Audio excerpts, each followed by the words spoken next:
Halo, apa kabar semuanya? Semoga kalian selalu dalam keadaan sehat dimanapun kalian berada. Perkenalkan, saya Brigita Puspa Juwita, biasa dipanggil Puspa. Saya adalah mahasiswi dari Pendidikan Seni Kampus Universitas Negeri Yogyakarta. Di sini saya diberikan kesempatan oleh Ibu Kristiana Budi Susanti selaku guru seni budaya di SMP Negeri 9 Yogyakarta untuk menyampaikan materi pembelajaran terkhususnya untuk kelas 8 selama 2 kali pertemuan. Jadi di kesempatan kali ini, saya ingin menyampaikan materi pembelajaran mengenai kesenian tradisional, yaitu seni tradisi khususnya di daerah Jawa, yaitu adalah seni Mojopat.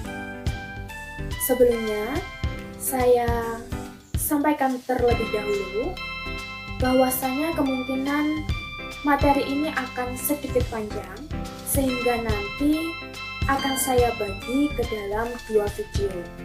Jadi saya harapkan teman-teman bisa menyimak dan menonton video bagian pertama ini dari awal hingga akhir.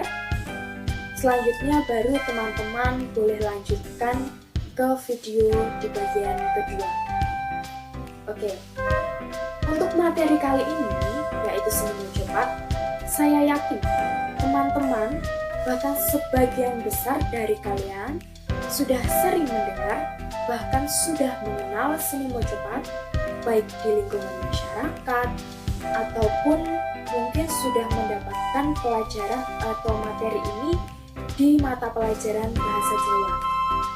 Tetapi di kesempatan ini, perkenankan saya untuk mengenalkan dan mengingatkan kembali kepada kalian apa sih itu seni Mojopat.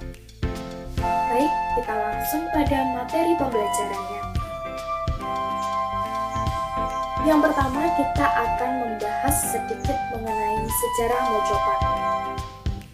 Mojopat adalah karya sastra tradisional Jawa yang telah ada sejak zaman Majapahit.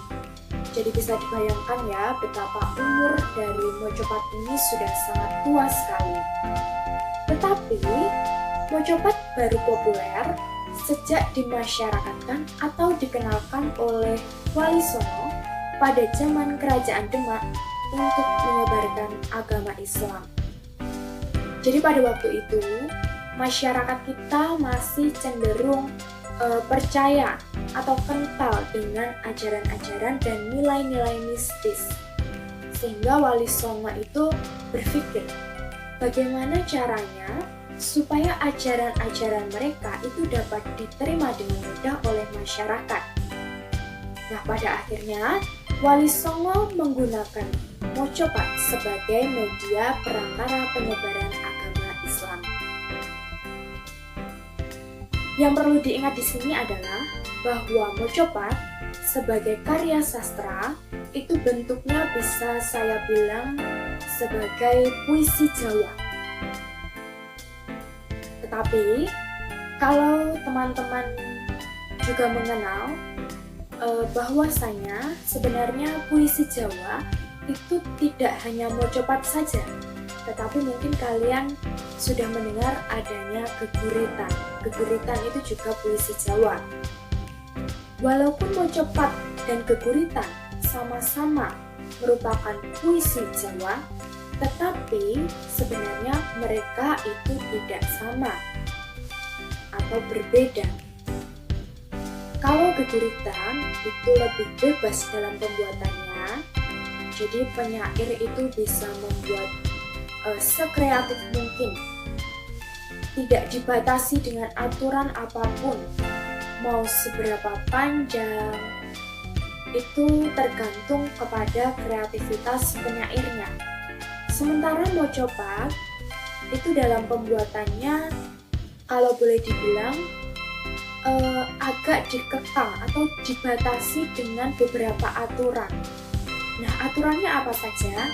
Nanti akan kita bahas. Mojopat sendiri sering disebut dengan tembang Mojopat. kenapa harus ada kata tembangnya di depan?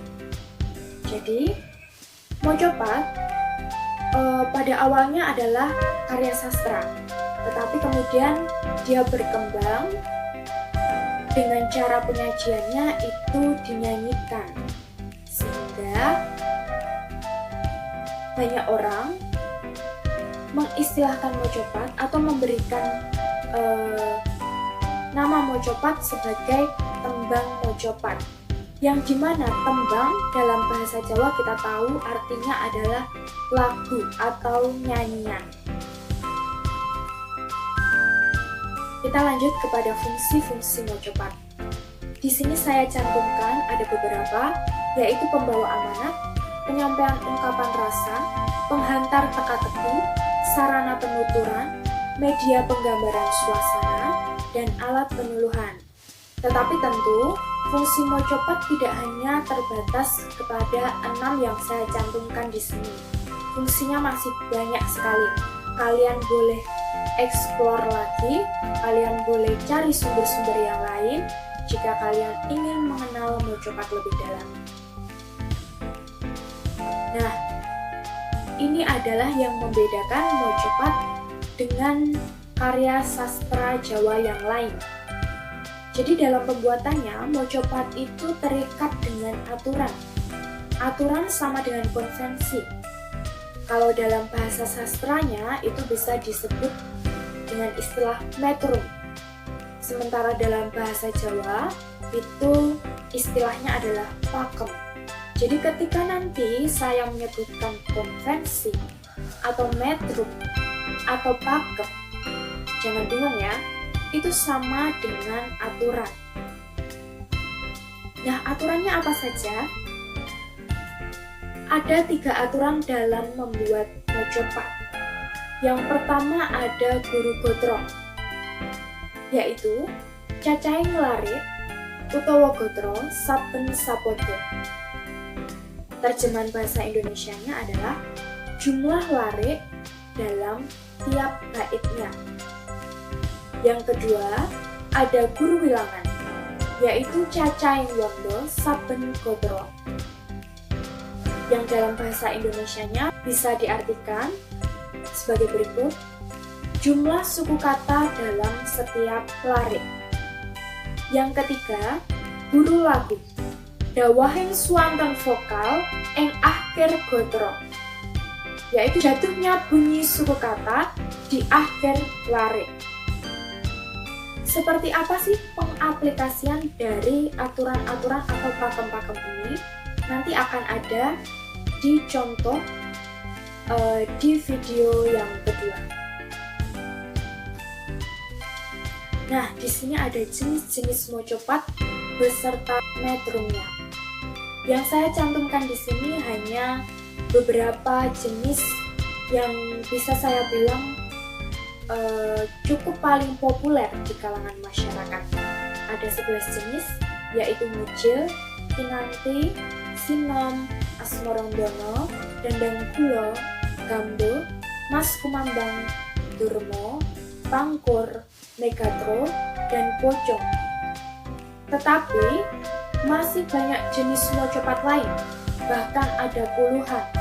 Yang di sini hanya yang saya cantumkan hanya yang sekiranya paling populer di kalangan masyarakat saja. Lalu di sebelahnya itu kalian bisa jumpai ada angka, lalu ada huruf-huruf, itu menunjukkan metrum dari jenis tembang mojopatnya. Bagaimana cara membacanya? Kita akan ulas di video yang selanjutnya. Jadi saya rasa cukup dulu untuk video bagian pertama ini. Kita akan lanjutkan di video bagian kedua. Di sana ada contoh mojopat, seperti apa pengaplikasian dari metrum mojopat. Lalu nanti di sana juga saya akan memberikan tugas untuk kalian. Jadi silahkan untuk ditonton bagian yang kedua. Saya ucapkan terima kasih karena kalian sudah menonton video bagian pertama ini, dari awal hingga akhir. Sampai jumpa di video selanjutnya.